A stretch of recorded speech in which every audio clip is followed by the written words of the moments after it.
Thank you, ladies and gentlemen, for joining us once again on the State of Freedom. Moms for Liberty East Baton Rouge Parish Chapter is dedicated to fighting for the survival of America by unifying, educating, and empowering parents to defend and take back their parental rights at all levels of government. To learn more or to get involved with Moms for Liberty East Baton Rouge, email momsforlibertybatonrouge@gmail.com.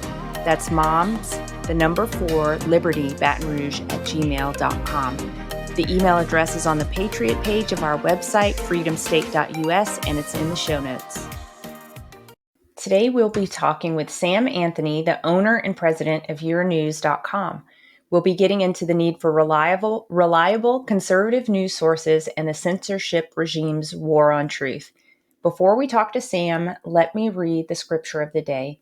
It's James chapter 1, verses 5 through 8, and it says, "And if anyone longs to be wise, ask God for wisdom, and he will give it. He won't see your lack of wisdom as an opportunity to scold you over your failures, but he will overwhelm your failures with his generous grace. Just make sure you ask empowered by confident faith without doubting that you will receive. For the ambivalent person believes one minute and doubts the next. Being undecided makes you become like the rough seas driven and tossed by the wind. You're up one minute and tossed down the next.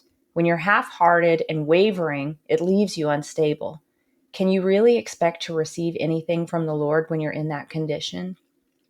And isn't that a beautiful picture of the way our Lord loves us? He overwhelms our failures with his generous grace.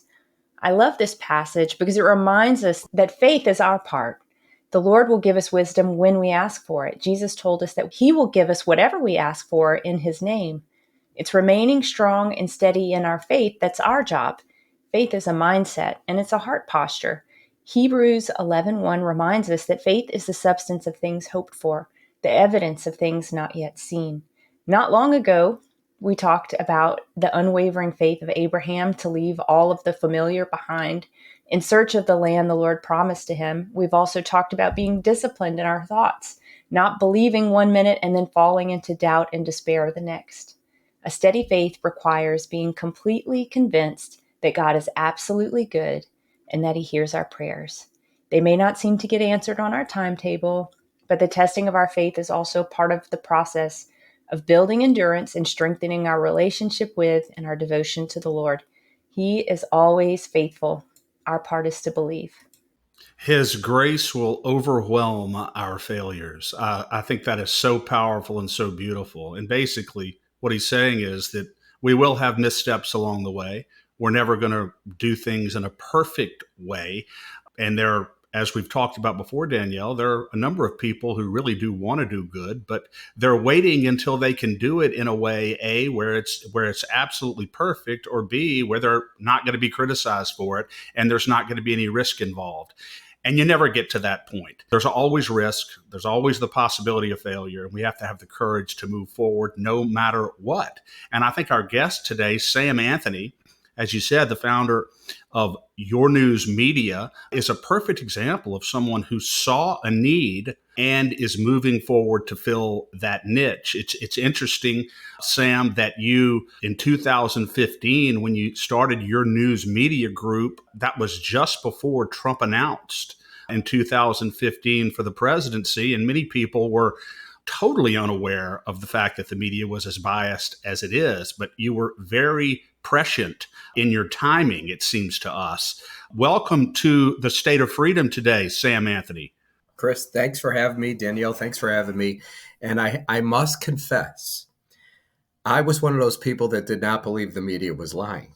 Okay. Really? Wow. Okay, good. We're not alone. At least I'm not alone. I think Chris knew, but I wasn't. I mean, I thought CNN was lying, but I didn't think Fox was lying. I'm going to tell you when the light bulb went off for me, because, I have a partner in this business and she's a lot smarter than I am. And she's been telling me for years the media is not telling the truth.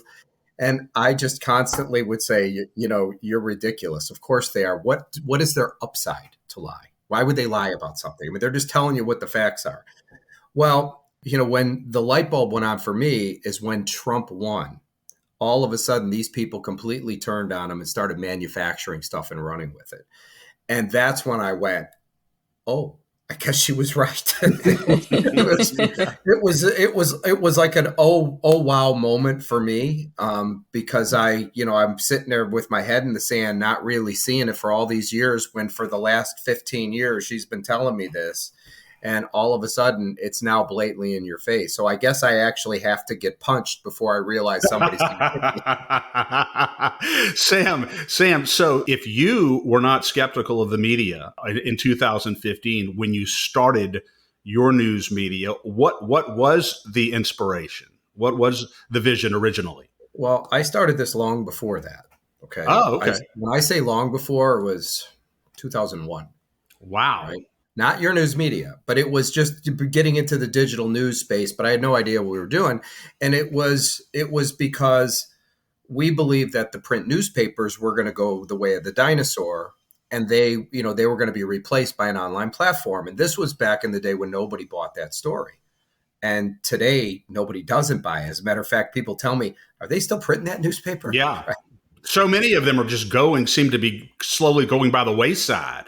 Chris, when I started in this business on LinkedIn, well, of course, I don't even think there was a LinkedIn back then, but, let's just say 10 years ago, they have a category you could look up people on LinkedIn, like people that sell shoes or shirts or whatever. One is freelance journalists, and freelance journalists is, people that are probably out of work that are looking to make money doing freelance stuff, right? And certainly not all of them are part of the downsizing. But about 10 years ago, that number was below 100,000. About 3 weeks ago, it was 460,000.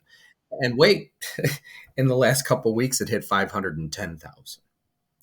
And certainly not every freelancer worked for a news organization, but I bet you 80 or 90% of them did.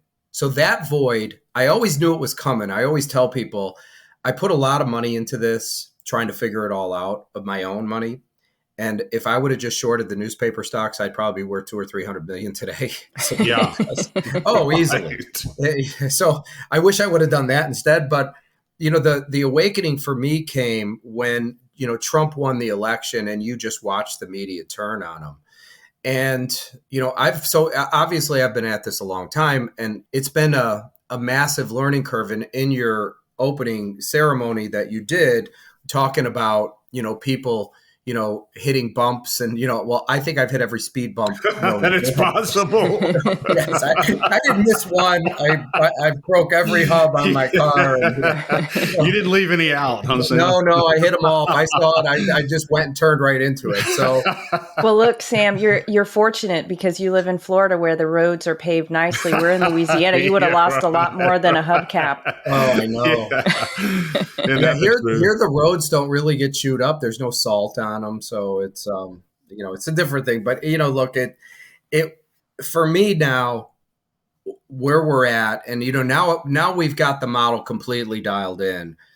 For me now, this has nothing to do with money. It has everything to do with fixing this country, and it's money is a byproduct of success. But at my age, it's not the reason why I'm doing it at this stage of the game.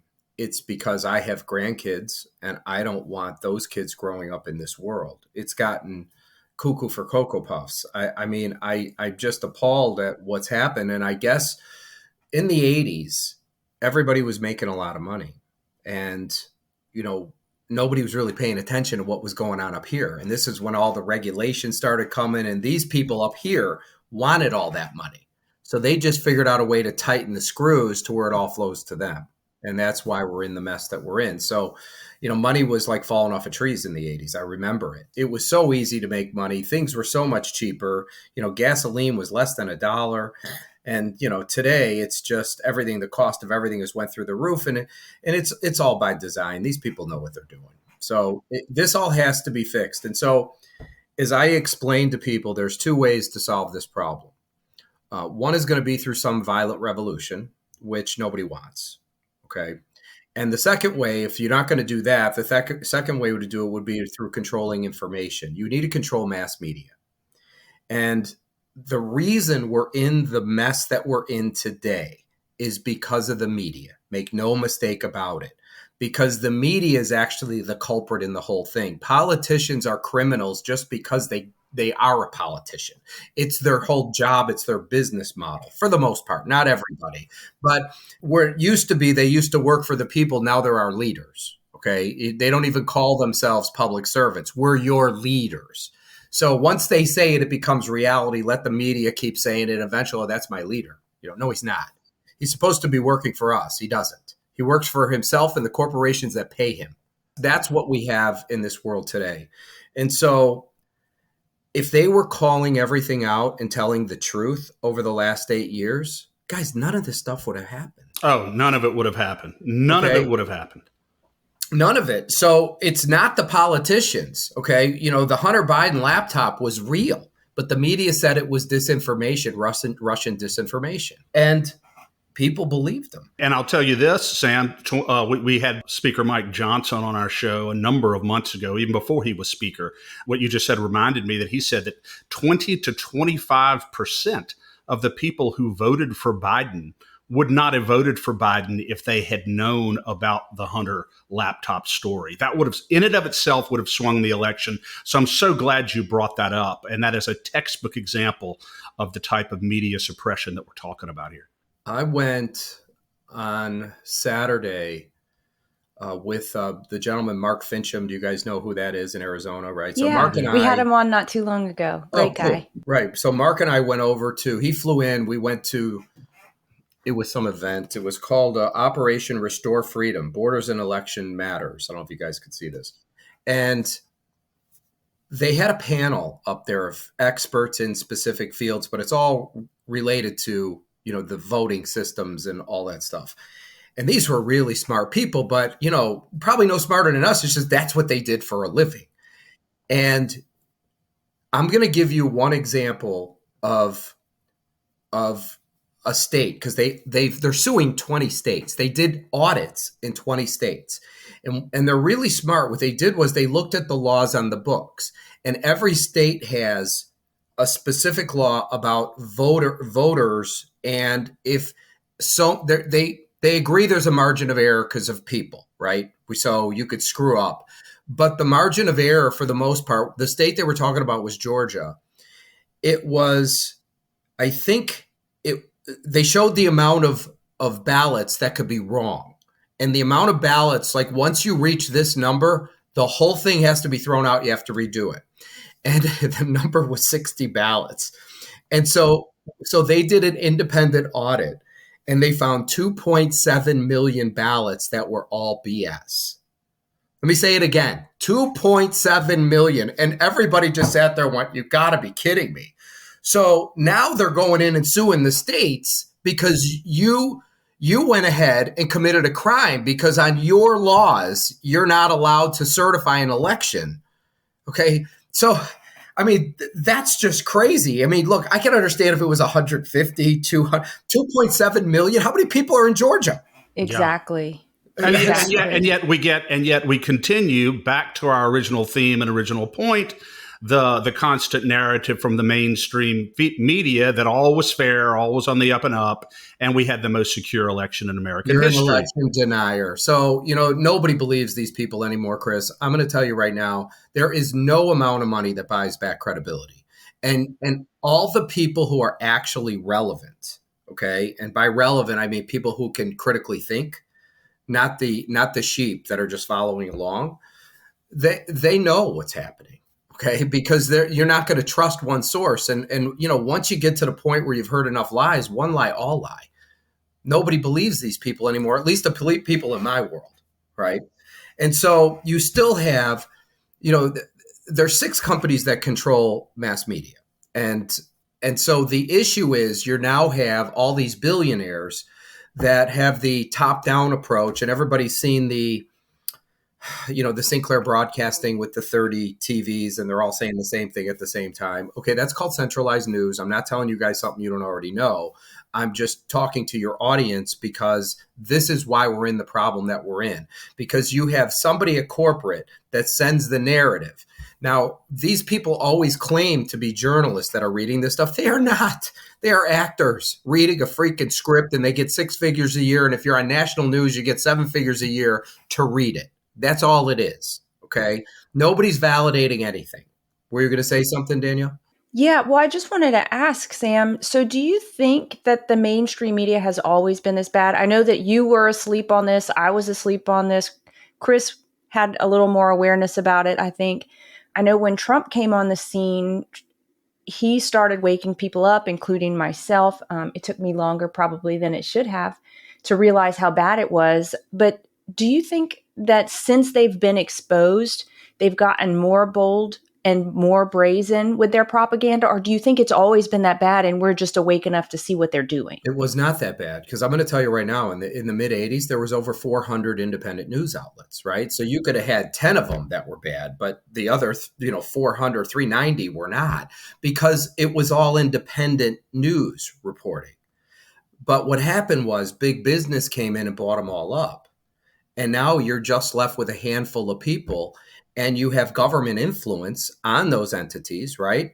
And then you have, the advertiser influence, Pfizer, because I'm going to tell you right now, I don't know if you guys know this, but you need to.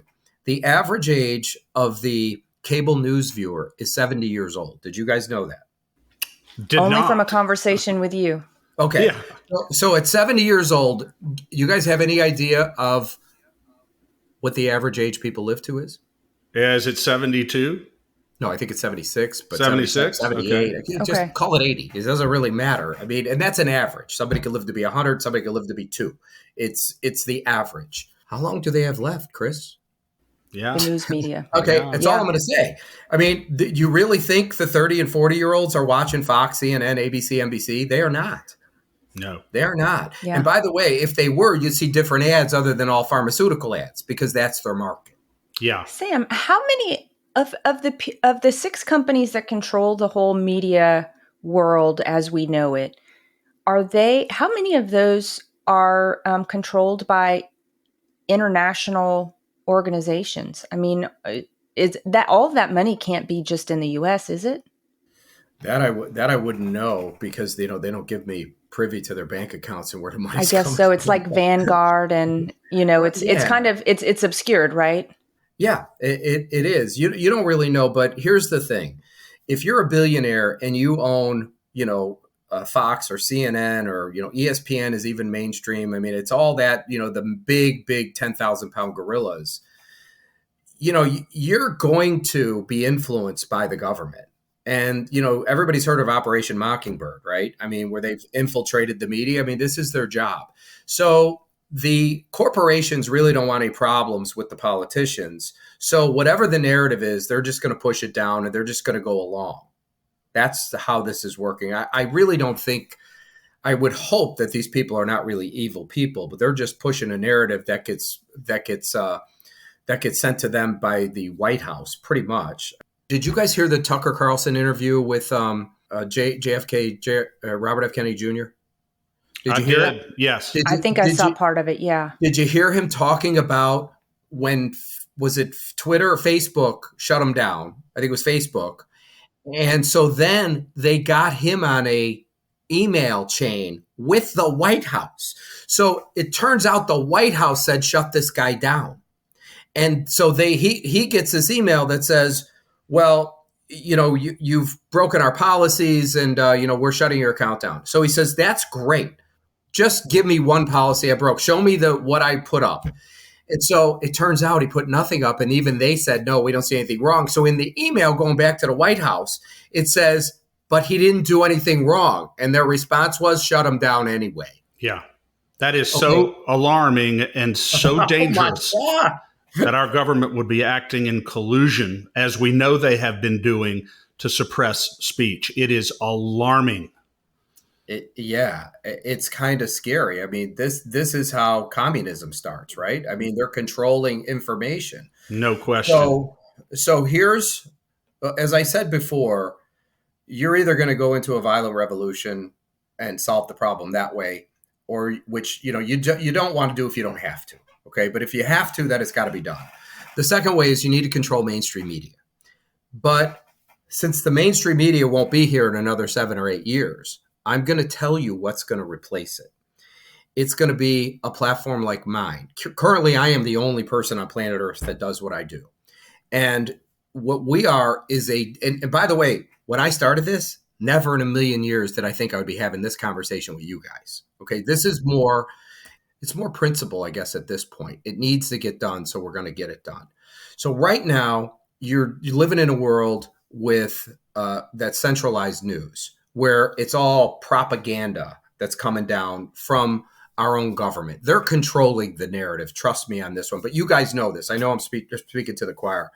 But what's going to happen is that entity is going to be gone. There's no way Fox, CNN, ABC, NBC, and any radio station on planet Earth is going to survive more than 7 to 10 years. It's not going to happen.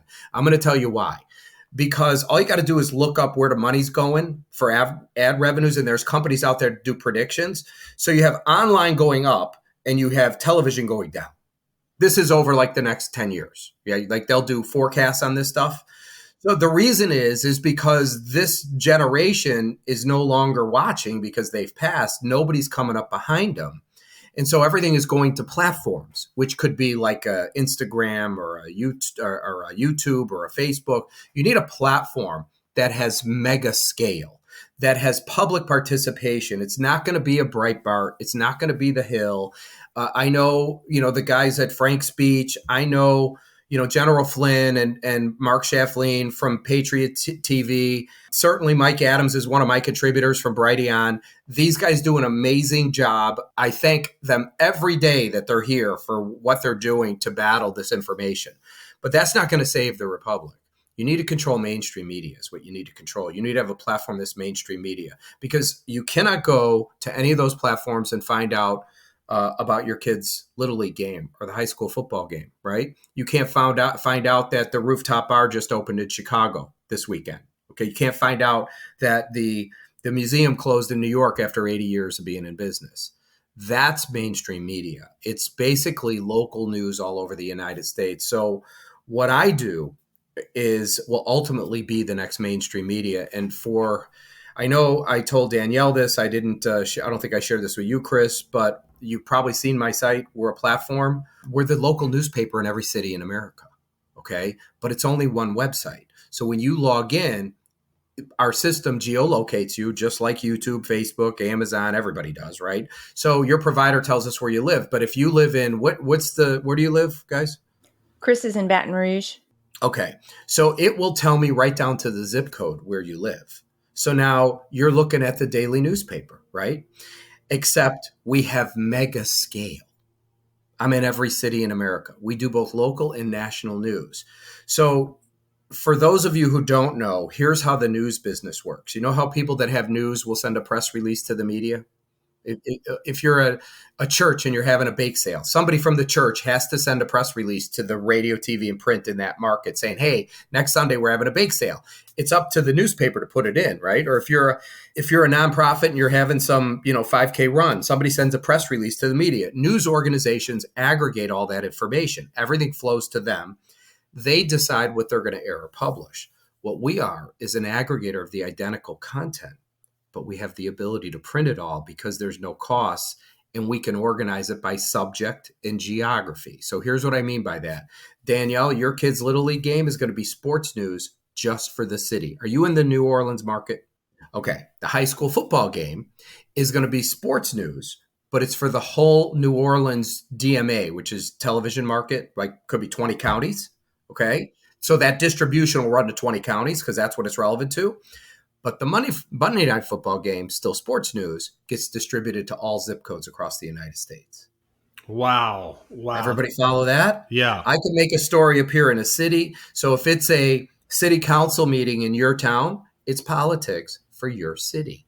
And you know what? That is the draw. That is the draw because many people watch the news to get local events, to get local information. So you're offering that to each community, distinct to their community. And guess what you're also doing? You're also adding both state and national political news, and you're doing it from a perspective that is the truth instead of from a biased mainstream media perspective. I love the fact that you're drawing them in for local news that they want, and then they're also going to be getting political news, whether it's state or national news. And that is powerful. Chris, the local newspaper has always been the backbone of a free society. Without it, we are screwed. Okay. What I'm doing is bringing back the local paper, but Exactly. our platform completely decentralizes and democratizes the news business, okay, which is extremely important. I never thought I would ever say this, but I can't even believe we have to do this, right? But here's how the platform works. We are not a news organization. I explain to people, let's say the three of us we're developers and we build a football stadium.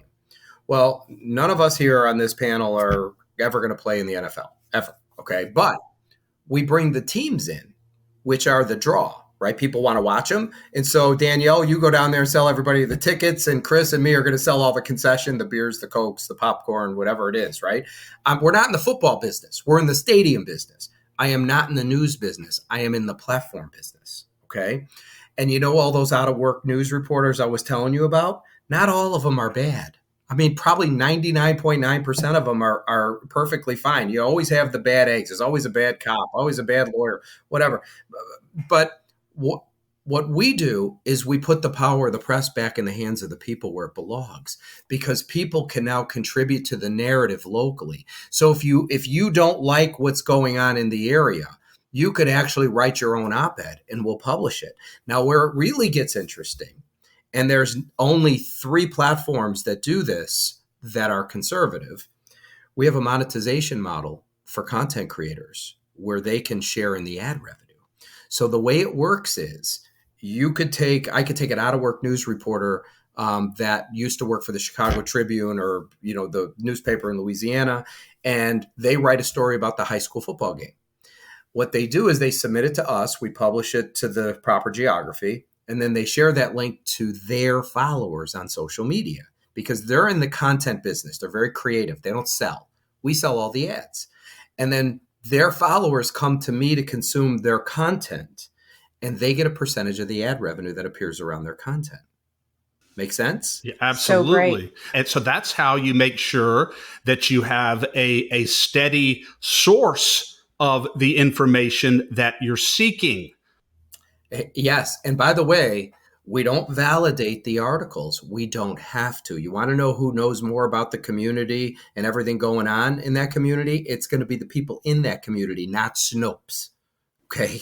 So the public we have Snopes. It's called 300 million people, right? So they're going to tell us if something's BS or not. A funny story, in North Palm Beach, Florida, we have the teams that the Little League teams that put up the game results.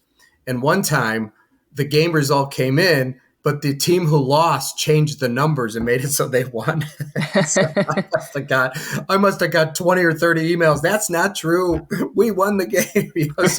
Well, they will, and the story only appeared in North Palm Beach, but it gets shared to everybody. So the public will always let you know, and the marketplace will dictate who makes it or not. If you're not producing good content, you're gone. If you're out and out lying, we're getting rid of you. You'll be banned on our platform. Okay. But look, it's okay to make a mistake, right? I mean, anybody can make a mistake.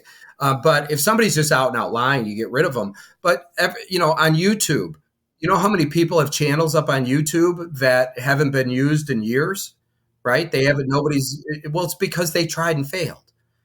Okay. They're doing something else. And so with us, you're going to have a lot of people decide they want to be in the news business. And I personally don't think the old guard is going to be able to move to the next generation news platform. I think some will, especially the younger generation, but certainly not the old guard. I don't think they will. Let me tell you who I think the new people are going to be. I think they're going to be we the people. I think it's going to be somebody like Danielle who has a kid in school. Maybe you're a soccer mom. You go to the school board meetings because you're passionate about what's happening in your community. You may go to the city council meetings and you decide, I'm going to be a citizen journalist. I'm going to be a monetized citizen journalist. And you go and you report the story. And then what you do is you share it on the social media pages, because not everybody can attend the city council meeting. Not everybody can attend the school board meeting. And guess what they want to know? What the hell happened? What's going on? But Danielle now is the reporter. Okay. Nobody's fact checking Danielle. Danielle's job is to fact check herself and make sure she's putting out the proper information. Okay. And she's going to share that out with the community, and everybody's going to go, did you see what Danielle just put up today? Right? I mean, that's how it's going to work. And the cream is going to rise to the top. And not only is she going to make money off of that article, right? But she's going to gain popularity. And more people are going to start reading her. And by the way, what we do is completely decentralize the news business, and we democratize it. You think Danielle gives a rat's ass about what I think about the school board meeting? No, she's putting her own stuff out there. That's what it's all about. So there are roughly 20,000 cities in the United States. By my guesstimate, we're probably going to need about 5 people a city. Keep in mind, New Orleans is going to need way more than 5 people. Okay. So you're going to have some cities like New York that might need 500, but then you might have some small town that has, 200 people that doesn't even need anybody, right? Or, that will be packaged in with another county or something like that. But I'm guesstimating we'll probably have 100,000 news reporters covering news all over the United States. And that's just the US. But then it gets much broader. We do multimedia. So what about, I have a woman that does entertainment news, and she has interviews with people like Lady Gaga. A lot of the movies that are coming out on Netflix, she's sitting in a room with them interviewing them. Okay. Yeah, that's what I said. How do you get these people? But she was laid off. She has nowhere to go. So as I always tell people, it's either me or welcome to McDonald's, man, take your order, because that's about what you're going to be saying. What I do is inevitable. It's going to happen because the void is there and it needs to be filled. No different than people getting kicked off of YouTube and then all of a sudden Rumble appeared. It's because there was a void. Well, and Sam, that's exactly what I want to pick up on, because your platform is a threat to the establishment. And we have seen how vicious the establishment can be. I mean, after the 2020 election, there's all that chaos going on. President Trump gets kicked off of Twitter. All hell breaks loose. And then people start flocking to Parler. Well, we haven't heard about Parler really in a few years because Amazon Web Services, who were their server hosts, deplatformed them completely. They took down their servers because they wanted to silence the information flow. They wanted to silence any dissent. Has the establishment media tried to take you out yet? And what are you doing to protect yourself and the platform? So here's the good news about what I do. All content has to be approved, right? So it's not because we're fact checking it. It's because every single person who posts something, if you give them the ability to approve their own articles, would say it's front page national news. So you have to put because we sell the ads. So the content, the advertisers want to target a specific type of audience. So we just put it in the proper place. We don't fact check anything. But the establishment media, the interesting part about this, I'm sure they're going to come after me, and I'll laugh at them. It won't matter to me, because you're 99.9% of the content that comes into my website is non-political. Okay. It's a bake sale. It's, it's a 5K run. It's the rooftop, bar opens up in this city. It's has nothing to do with politics. The other day, I just had a guy sign up to become a citizen journalist, an actual monetized citizen journalist. First story he writes out of Buffalo, New York, was a rock band came to Buffalo, New York. He went there, he took photos, he wrote the story, and that article's been read by just under 1,000 people now. Wow. Awesome. Wow. But that's my point. And it only appears in entertainment news in Buffalo. Yeah. In that market. So how do you shut down something like that, number one? Number two, I have a plan for this because I'm already expecting it. The site we're running on now is a beta site. And so the next platform we're going to build is going to be on the blockchain, just like Mike Adams did with Brighteon. So we're going to do that because it's unhackable. You can't get into it because we are a target. I know that. People have tried to hack into us many times. They've never been able to get through, but we want to make it so it's just freaking impossible. That's the next step. And then the third thing we're going to do is, and it's not because I want to, it's because I have to.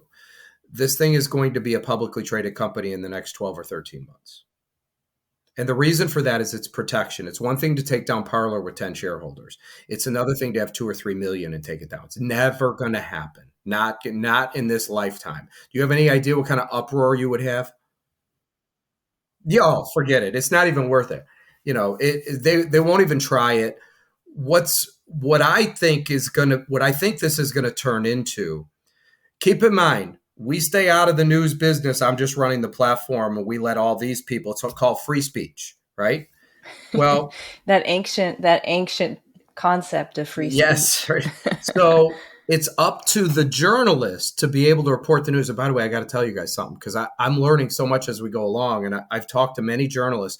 Do you know what a newspaper, let's say you're an investigative journalist and you are working on a story for the last year, and you put it all together, it's spot on accurate. This is something the public needs to know in this local market. It goes to a review board at the newspaper, and they decide if they're going to run it or not. And if they decide not to, they don't even give you an answer. Okay.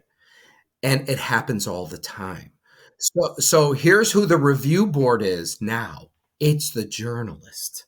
It's not Sam. Okay. It's the journalist. And the journalist is going to go, this is factual. They're going to put that story out. They put their name to it, which is important to them, which makes them liable. Keep in mind, I'm a platform. I'm covered under Section 230.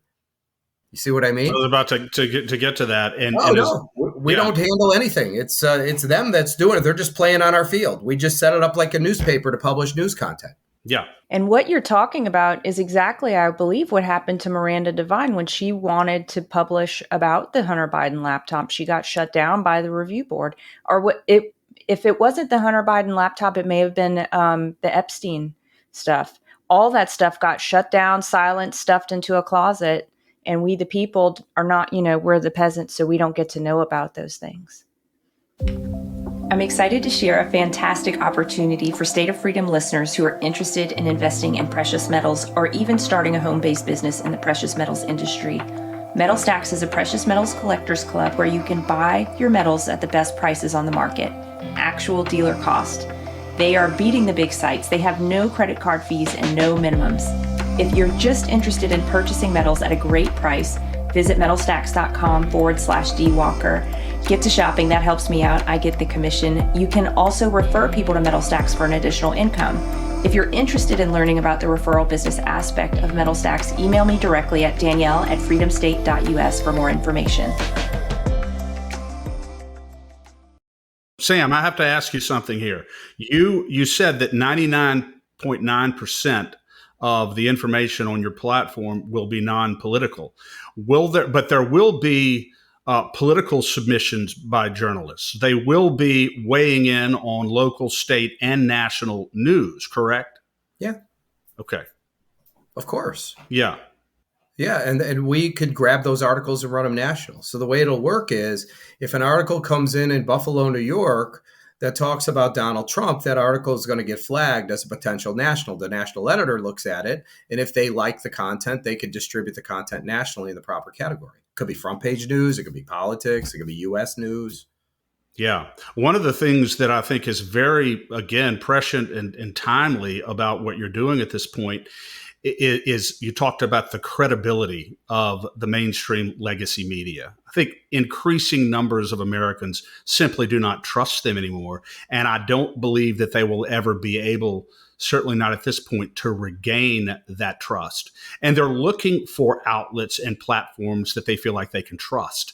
And once credibility is forfeited and compromised, it's very difficult to get it back. And I think the national media really has compromised what little credibility it had left. It's all but over. Nobody believes them anymore. They're never going to come back. And every single day that goes by, they lose audience. Exactly. Every single day. It's over, guys. Kiss them goodbye, because they're never coming back. It's just a matter of time before the light bulbs flicker off and it's over, because all the people are going to be on the platform. So all we're doing is we're the only player that does news, and you need the monetization model, because you need people reporting about home and garden in Kentucky, right? Which has nothing to do with politics. You need somebody putting out the high school football game in every county in the United States with every single school. Well, there's people out there that will do it. And those people we will call citizen journalists. I remember I was sitting down with a guy in West Palm Beach, and he was I think he's like a 67-ish, and he used to write for the Washington or the New York Post, and not the Times, but magazines. He's kind of an intellectual. And he told me that he said, Sam, you call your reporter citizen journalists. You're never, ever, ever going to get any self-respecting real news reporter to ever come on your platform being called a citizen journalist. I said, well, that's really good. It actually makes me happy because I'm going to tell you right now, you're the reason we're in the mess that we're in today. And anybody can do the job better than you. Okay? Absolutely. Anybody. So we don't want you. Go. And that was it. That just pissed me off. So I get a little angry at these people because they're the problem. And they don't even understand that they're the problem. Right. Yeah. Well, Sam, how do people sign up for becoming a citizen journalist on your site? You're going to go to yourNEWS.com, and at the bottom of the page, it'll say become a citizen journalist. There's an application. You need to fill the whole thing out. We need that stuff in case somebody is a nut job. At least we could say we did our due diligence, right? So we got to find out. So they fill that application out. It comes in, and then once approved, they get an email notification with instructions on how to use their dashboard, and they can start reporting. And then the marketplace is going to dictate whether or not they're going to make it. That's it. No different than YouTube, no different than Rumble. It's just how the system will work. And the cream will always rise to the top. It's imperative that we, the people, control the narrative and control the media, because we see what we get when the government controls it and a handful of billionaires. No question. And you're talking here, Sam, about bottom up. You're talking starting locally and going outward rather than starting from the top media conglomerates in the country and going down. And so your fundamental paradigm is the exact opposite of what we've been seeing in the national and even international media, where a few at the top control both the flow and the content of information. Your paradigm starts local and goes out. I think it's absolutely brilliant what you're doing, and I'm just fascinated by it. Thank you for that, by the way. I mean, to me, it's a movement. It's a cause. To me, I'm so just so you know what I do. My background has always been investment banking, capital raising. That's all I've ever done. So I don't know anything else other than this business. I would be the industry expert simply because I'm the only person doing it. So just by default, that was my style, right? So, but for me, it's always been, capital raising to expand. And, this is why companies like Facebook, Twitter, Amazon, Uber, Netflix, none of those would have existed if they weren't funded by Silicon Valley, right? Of course not. Okay. None of them would have existed. So for your audience, which I'm sure you know this, I don't care if you put up an ice cream parlor or a restaurant or whatever it is, it needs to be capitalized properly. And so in order to scale something out so that you eliminate competition and you could become the 10,000 pound gorilla, what you could do with millions of dollars would take 100 years to get done and something you could do in 2. That's why they fund these companies the way they do. And now these guys control everything. So we're doing something a little different, which is new to me. It's called an equity crowdfund. And the reason we're doing this is because of me, because I had said, I went to a Reawaken America tour in Miami. The one I was at, there were 5,000 people that paid money to go see that show. And I looked around and they were patriots. I mean, I looked around, I go, man, these are my people. I mean, these are the people that, we all resonate together, right? We could all share in the same feelings and the same thoughts, and we all believe the same thing. I said, when you're raising capital for a private placement, you have to be what's called an accredited investor, which immediately 99% of the population is eliminated. You can only talk to 1%. But they have this thing called an equity crowdfund.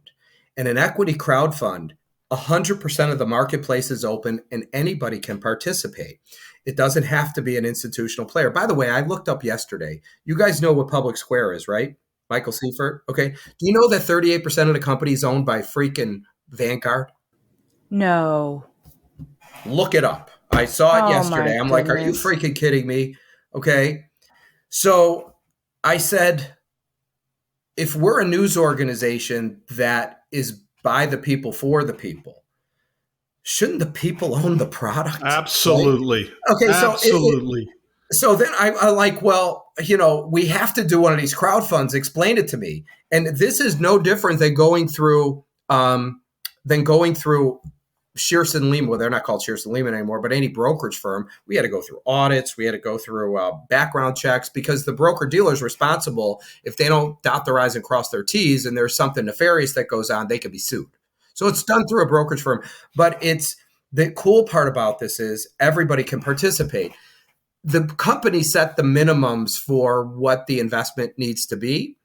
And a lot of them are, some of them could be $1,000, $2,000, some are $500. We made this $200. And I said, I want to keep it low, because I figured to myself, if somebody can't afford $200, they should not be making an investment, right? If you can't afford $200, pretty much most people should be able to put up $200. And it's all relative, because I know what's going to happen. I hired a guy about 8-9 months ago, and he's taken 17 companies public. So when he saw think about that, 17, and that's like in the last 7 or 8 years.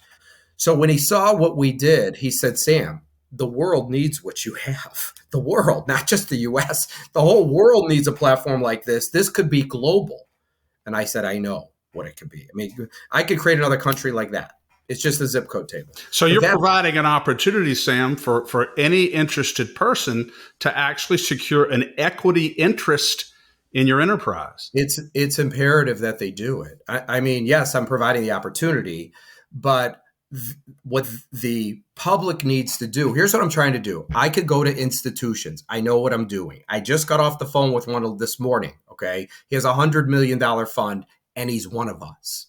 Okay. And I will need him at some point, but it's not Vanguard. Okay. That's not what it is.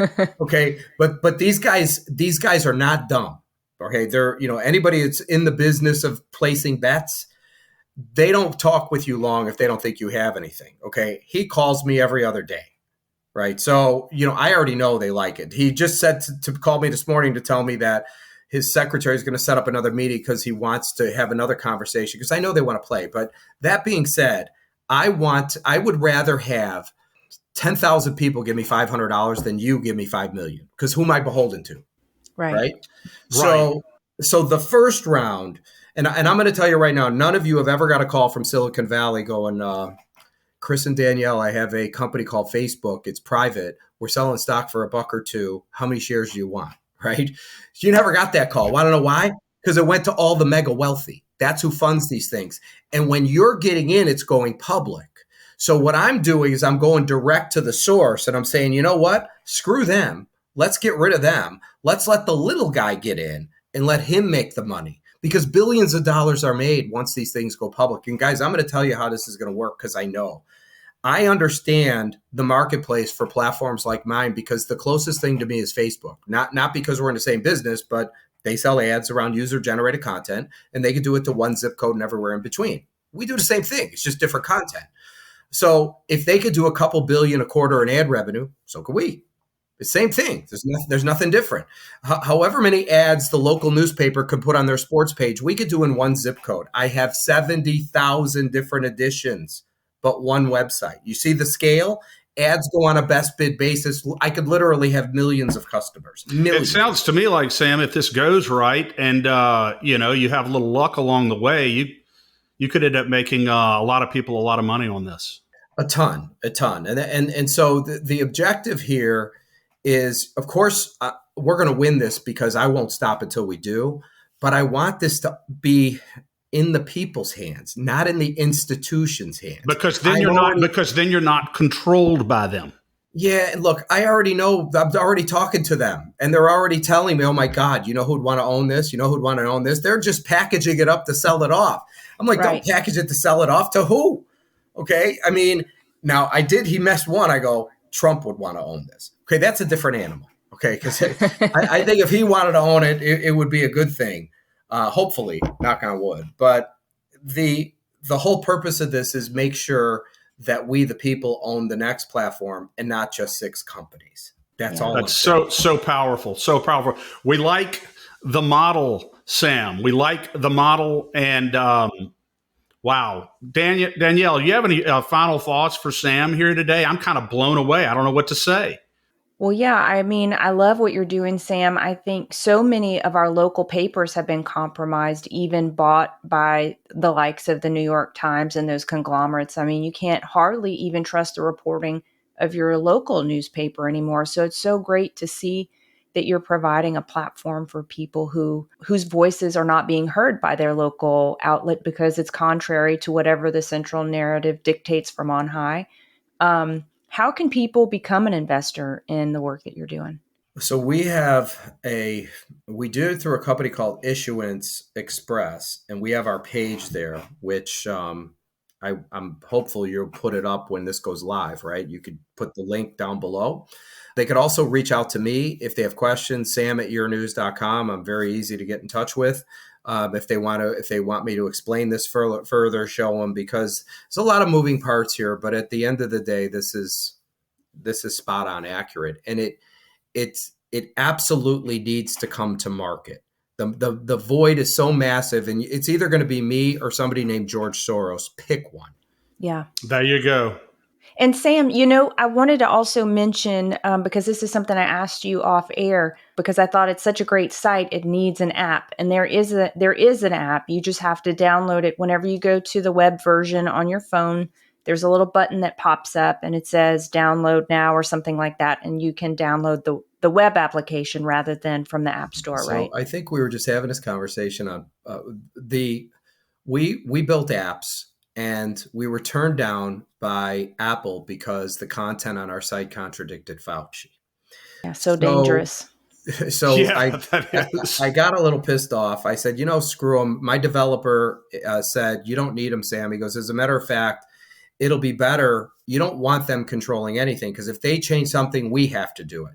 He said, you'd rather have this under one control. So we created something called it's a web application. And the way it works is it's the same thing. You just go to your browser, type in yournews.com, and then it'll say install. You just hit install and follow the instructions right on your phone. So we're in control of it, not them. So I don't have anything to do with those people. I could care less about them. Don't need them. Wow. Yeah, that's the beauty of this. Facebook doesn't make me. Google doesn't make me. It's irrelevant first of all, they won't block me. And the reason they won't block me is when 99% of your stuff, your content is hyper local news, it's somebody's Little League game. What the hell are you doing blocking it? Yeah.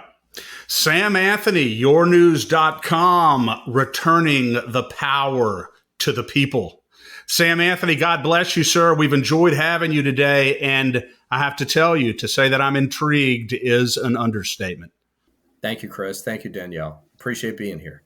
Thanks, Sam. God bless you. Thanks for joining us today on the State of Freedom. Be sure and check out the show notes for this episode. You can always go there and find the calls to action and resources mentioned in the show, and you can find out more information about our advertisers there as well. If you want to learn more about us or support our work, visit freedomstate.us. To get involved with Louisiana Citizen Advocacy Group, visit LACAG.org. We'll see you next time. God bless.